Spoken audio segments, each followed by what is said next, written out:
흔히들 생명의 탄생에 대해 과학적으로 설명이 불가능한 신의 영역이라고 한다. 그 누구에게도 허락되지 않은 그 영역을 우리 인간들은 수백 년간 도전해왔다.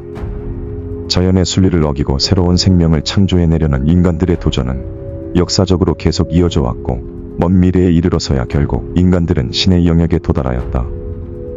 인간들은 물질과 물질 간 융합이라는 과학 기술로서 새로운 생명체를 창조해낼 수 있게 되었고 이는 역사 이래 현재 인류 발전의 가장 큰 원동력이 되었다.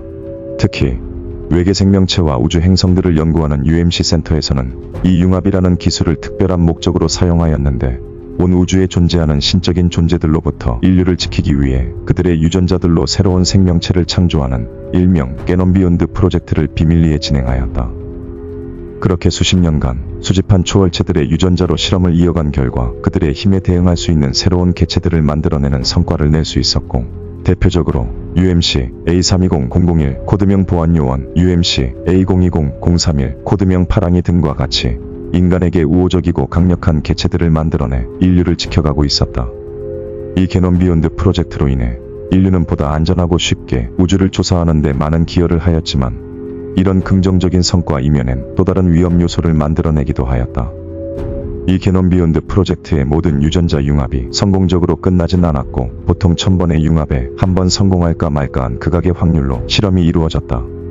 다행히 융합에 실패한 개체들은 곧바로 폐기 처분되어 소멸되었지만 그중 아주 희박한 확률로 연구진들도 전혀 예상하지 못한 변이체가 탄생하기도 하였다.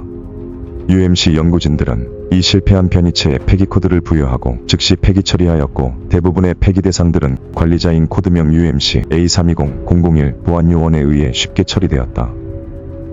그렇게 순조롭게 게놈 비욘드 프로젝트가 진행되어 가던 중 프로젝트를 통째로 날려버릴 만한 위험 상황이 발생하였는데 그 사건은 3287번째 유전자 융합 실험을 할 때 발생했다고 기록되어 있다. 게놈 비욘드 프로젝트 3287번째 융합 실험 대상인 레이논 행성에서 발견한 외계 종족 크레그의 유전자와 웨이드 행성 주위에 맴돌던 암흑물질 간 융합이 시작되었다.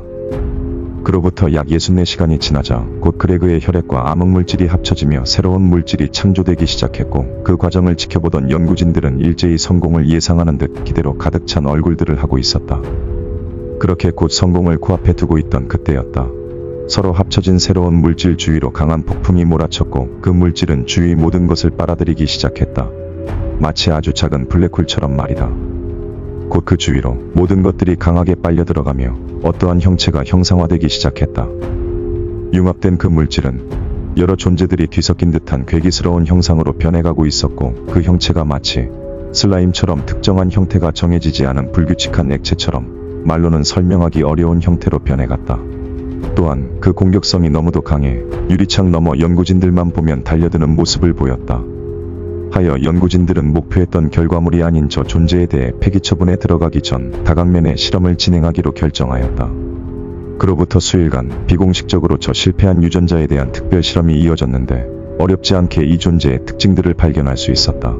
이 존재는 주위 모든 것들에 대해 극도로 강한 적개심을 내보였고 자신 앞에 기어가는 조그마한 개미조차 놓치지 않고 필사적으로 공격할 정도로 그 공격성 또한 높았다. 또한 실패한 유전자는 그렇게 제압한 적을 그대로 집어삼켰는데 집어삼킨 대상의 크기나 특성에 따라 그 외형과 능력도 계속해서 변해갔다. 그 사례로 연구진들이 실패한 유전자를 테스트하기 위해 그 실험실 안으로 호랑이 한 마리를 투입시켰는데 실패한 유전자가 단숨에 호랑이를 빨아들였고 시간이 지나고 고유해지자 실패한 유전자의 모습이 호랑이의 형태로 변하여 실험실을 어슬렁거렸다고 한다.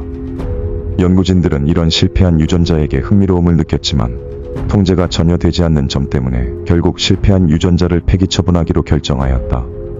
연구진들은 폐기를 위해 특수개체인 보안요원을 즉시 실패한 유전자가 있는 실험실로 투입시켰고 곧 그 둘은 서로를 인식한 듯 마주섰다.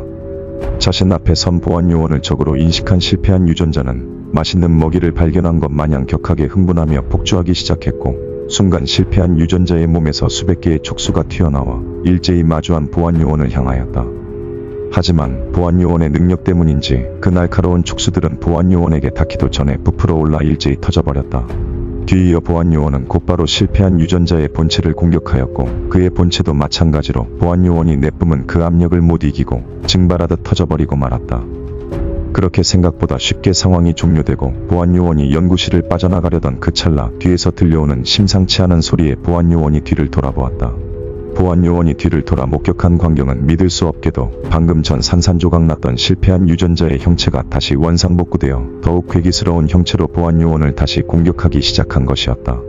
그 후로도 수시간 몇 번이나 실패한 유전자를 파괴하였지만 거짓말처럼 원상태로 돌아오는 그 모습에 결국 연구진들은 실패한 유전자를 소멸하는 것은 불가능하다라는 판단을 내릴 수밖에 없었다.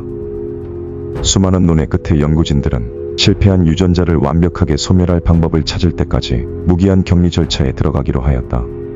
다만 원래 절차대로라면 고위험 개체를 격리하는 격리시설로 이 존재를 배치해야 했지만 현 상황으로서는 이 존재에 대해 통제도 제압도 불가능하여 현재 이 존재가 있는 이 실험실에 임시격리시키며 연구진들이 소멸할 방법을 찾을 때까지 보안요원을 24시간 배치해두었다고 한다.